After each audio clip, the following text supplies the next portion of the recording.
역대급 사전 투표율을 기록한 강서구청장 재보궐선거 내일 치러집니다.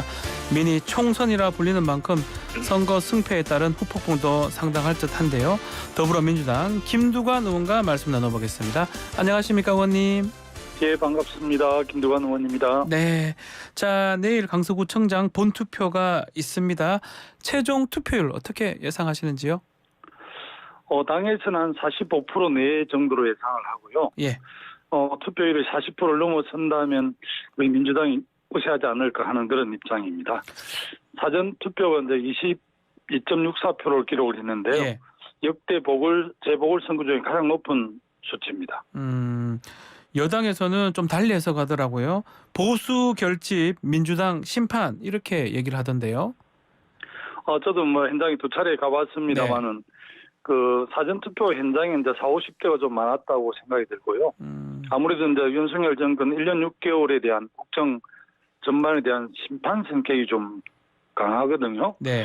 그런 측면에서 이제 사전 투표는 우리 원래 민주당이 좀 많이 유리하고 본 투표는 여당 지지가 높은 층이 많은데 아마 이제 내일 본 투표에서 어느 지지층이 많이 결집하는가가 좀 관건이 아닌가 싶습니다. 자, 지난 주말에 유세 나오기로 했다가 취소한 이재명 대표 어제 오후에 병원에서 퇴원하자마자 선거 지원에 나섰습니다. 영향이 있을까요? 어떻게 보시는지요? 지난번 법원에서 이제 구속영장 기각으로 네. 검찰의 이제 무리한 수사가 증명된 그런 상황이고 또 저는 어제 현장에는 가보질 못했는데요. 뉴스만 봤는데 상당히 많은 그 유권자들이 좀 모이기도 하고 또 굉장히 몸이 불편함에도 불구하고 좀 절절하게 차분하게 호소를 해서 아마 선거에 좀 유리한 국면으로 작용하지 않을까 영향력이 저는 있다고 생각을 합니다. 지지층의 결집이 이루어지기 때문에요. 결집이 될 것이다 이렇게 보시는 거군요. 예. 이 보궐선거 비용 40억 이게 애교 발언이 좀 또 월세 이런 논란이 있는 지금 김태우 후보 막판에는 당선되면 급여받지 않겠다 이렇게 선언까지 했습니다. 이게 선거에 영향을 미칠지요? 급여는 어차피 이제 법정으로 지급되고 있기 때문에 네. 급여를 받지 않겠다는 선언 자체는 크게 의미가 없는 것 같고요. 보궐선거의 원인 제공자 다시 선거에 나서는 것에 대해서 강서 주민들께서 많이 불편해하시고 또 이번 출마가 국민적인 명분도 없고 사실은 용산에서 확정된 지 3개월 만에 특별 사면 복권을 해서 이루어지는 선거인데 또 김태우 후보 본인이 이렇게 나오는 것에 대해서 시민들께서 그렇게 흔쾌히 동의하지 않는 측면들이 있기 때문에 크게 그런 그 급여를 받지 않겠다 이런 선언이 크게 영향을 주지는 않을 것 같습니다. 자, 여당은 지더라도 큰 격차가 나지 않는다면 강서구가 이 여당 입장에서 험지니까 선방했다 여론이 형성될 수 있다고 보던데 이거 부분은 어떻게 우리가 봐야 되는지요? 5% 이내에 지면 사실상 승리라고 정신 승리를 가져가고 싶은 모양인데요. 저는 이제 강서구 재보선이 다음 내년 총선의 평양계라는 것은 정치권의 모든 분들이 동의하는 사안이지 않습니까? 국민은 이미 패배를 하면 국정 운영 전반에 대한 강력한 경고 사인이 될 것이고요. 또 어떻게 보면 여당이 패배를 하면 김기현 대표 지도부 퇴진도 불가피하지 않을까 그렇게 생각이 되어집니다. 민주당 입장에서 혹시나 지게 된다면 이재명 대표 체제로 선거하기는 좀 힘들다 이런 또 평가도 나올 것 같거든요. 전통적으로 좀 우리 민주당이 유리한 지역이 현역 국회의원 3분도 저희 당에서 맡고 있는 그런 상황이고 또 이재명 대표께서 어제 지원 유세까지 했기 때문에 아무래도 이제 패배한다면 저희들도 충격이 매우 클 것 같습니다. 지도부에 대한 책임론까지 나올 수도 있다 이렇게 보시는 건가요? 아니 총선을 앞두고 총선 승리를 위한 여러 가지 전략 차원에서 다양한 여러 가지 방안들이 나오지 않을까 싶네요. 자, 선거 얘기가 좀 나온 김에 국민의힘 하태경 의원 얘기를 좀 해보면 자, 맨 먼저 서울 출마 선언을 했습니다. SNS에 국민들은 혁신으로 볼 것이다 이런 글도 올렸거든요. 어떤 의미로 받아들여야 됩니까? 하태경 의원은 국민의힘 텃밭이고 굉장히 보수세에 강한 해운대에서 삼선을 부산 했습니다. 해운대입니다.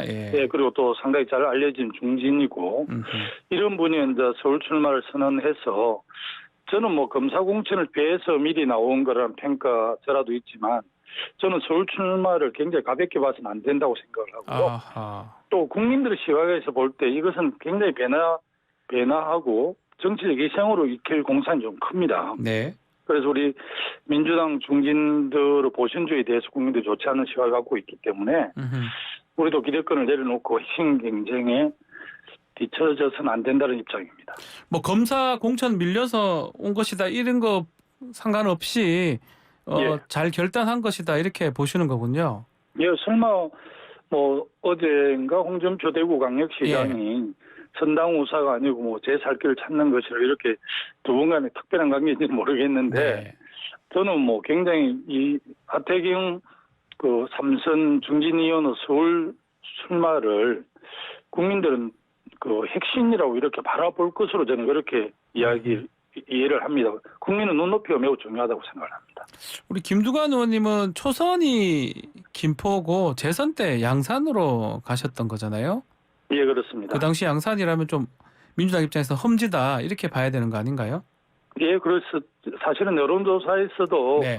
좀 밀리는 걸로 나왔었는데 사실은 많은 분들이 응원해 주시고 또 저 결단에 좀 동의하고 도와주셔서 사실은 1.7% 1523표로 간신히 이겼습니다.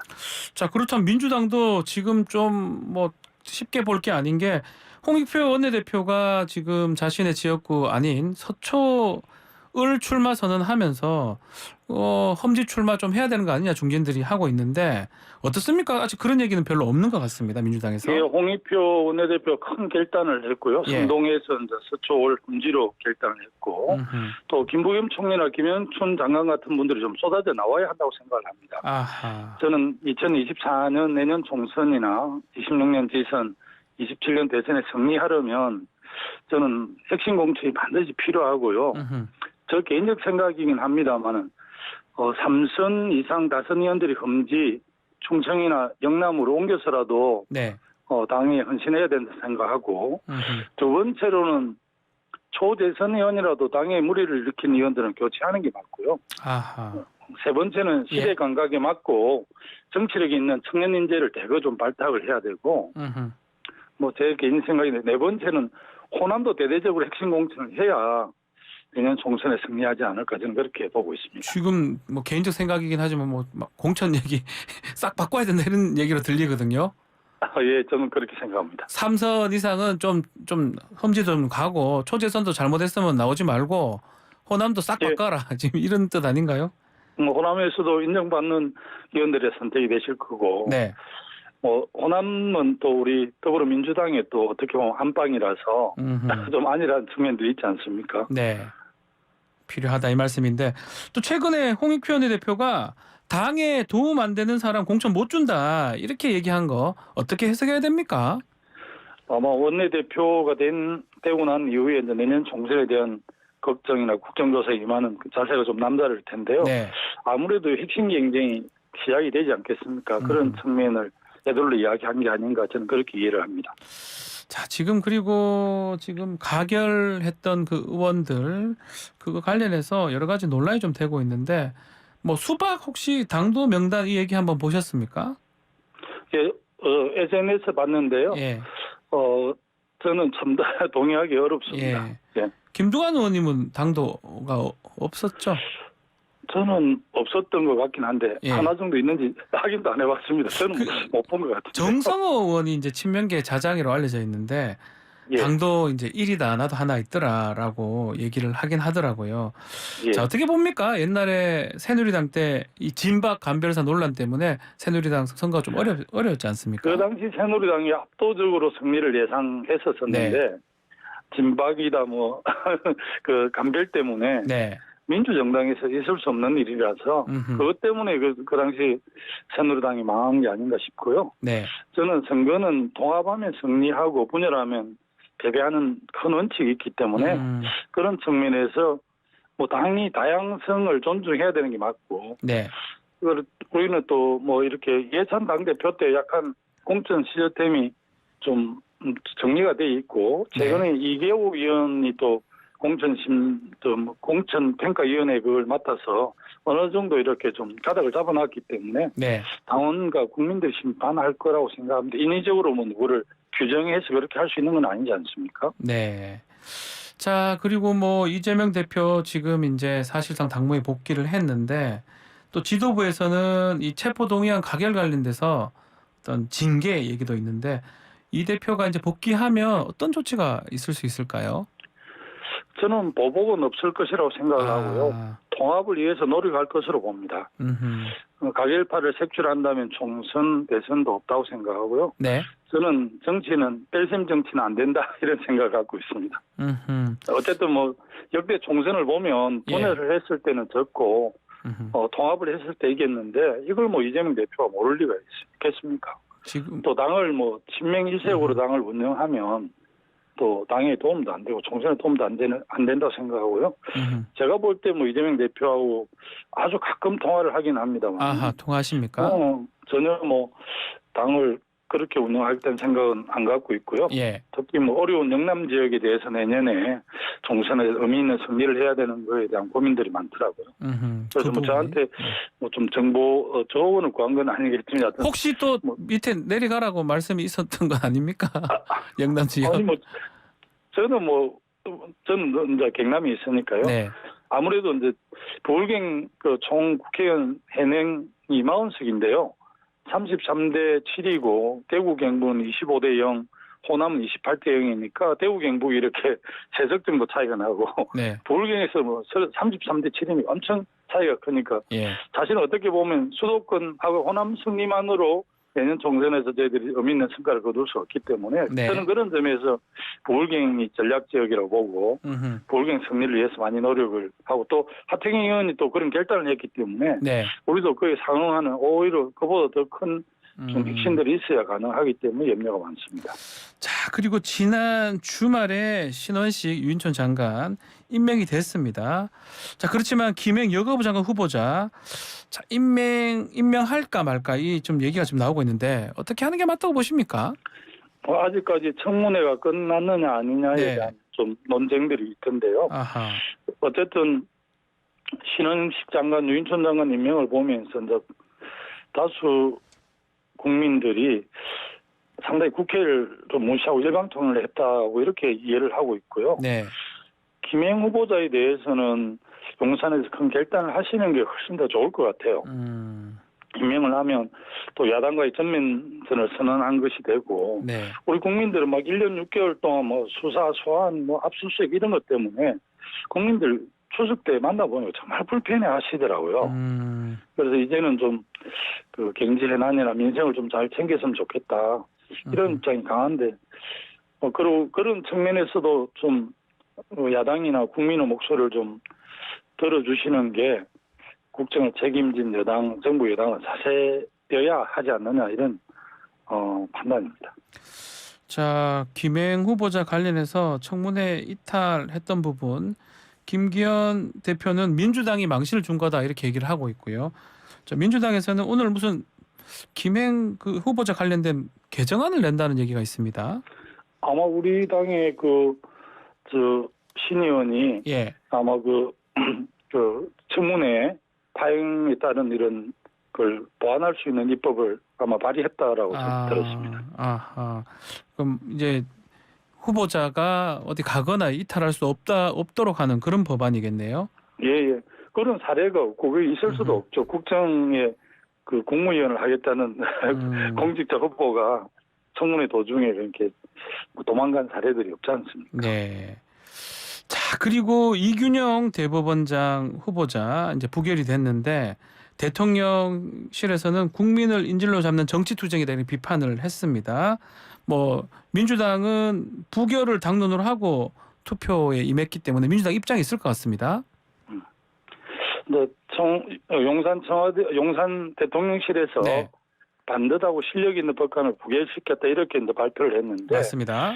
그렇게 이제 생각하면 대통령실의 인식이 더 걱정이 되고요.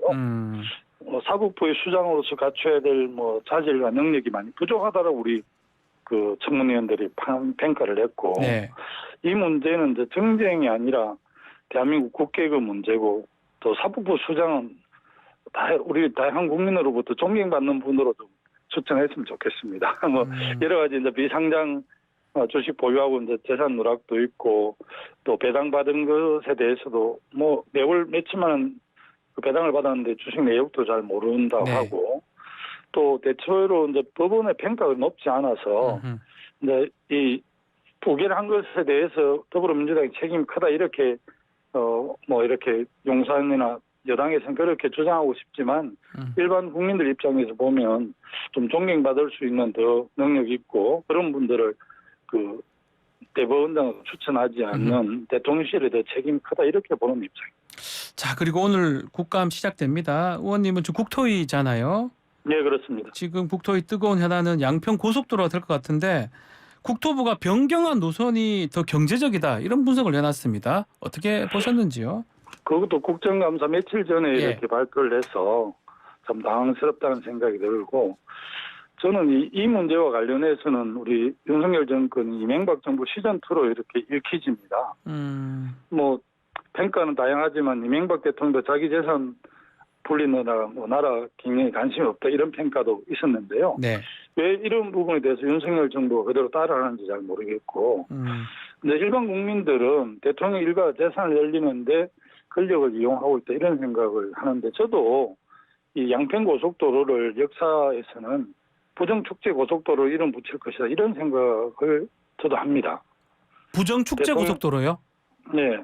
지금 어쨌든 그 양서면 안에서 강상 안으로 변경 0.1% 기시 평가가 더 높다라고 변경하는데 설사 아무런 그런 평가가 좀 높다 하더라도 대통령 일가가 많은 땅을 보유하고 있는 대로 고속도로를 내는 것에 대해서는 국민들이 동의하지 않고 이게 뭐 어쨌든 국토교통부에서 며칠 전에 발표한 것은 어쨌든 이걸 좀 정리하고 싶어 그러는데 저는 이게 잘 원한대로 이렇게 원한대로 가지 않는 한 이 논쟁은 상당히 오래 갈 것으로 그렇게 예측이 되어지는데요. 네, 알겠습니다. 오늘 뭐 이번에 국감하면서 상당히 좀 질문을 하겠네요. 그거 지켜보도록 우리 하겠습니다. 뭐 저 한준호라든지 소영 의원 지난번에 아주 잘 했는다만 뭐 모든 의원들이 양평 고속도로 문제에 대해서는 뭐 알겠습니다. 국감에서 질의할 것 같습니다. 알겠습니다. 자, 오늘 말씀 여기까지 듣겠습니다. 감사합니다. 예, 고맙습니다. 지금까지 더불어민주당 김두관 의원과 함께했습니다.